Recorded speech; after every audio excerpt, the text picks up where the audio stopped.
విశాఖ సాగర తీరం శివరామస్మరణతో మార్మోగిపోయింది. మహాశివరాత్రి పర్వదినాన్ని పురస్కరించుకొని మాజీ కేంద్ర మంత్రి టి సుబ్బిరామిరెడ్డి సేవాపీఠం ఆధ్వర్యంలో ఆర్కే బీచ్లో నిర్వహించిన 41వ మహాకుంభాభిషేకం కన్నుల పండుగగా జరిగింది.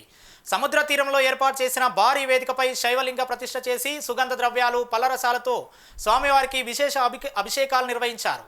ఏకాంత సేవ, కళ్యాణం, హోమం, పూర్ణాహుతి వంటి క్రతువులతో బీచ్ పరిసరాలన్నీ ఆధ్యాత్మిక సోమరు సంతరించుకున్నాయి.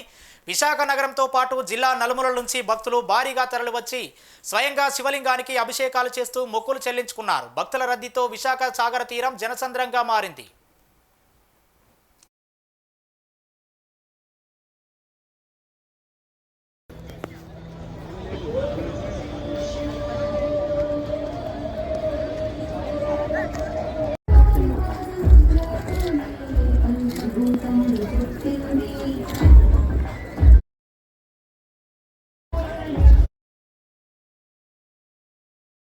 చెప్పండి.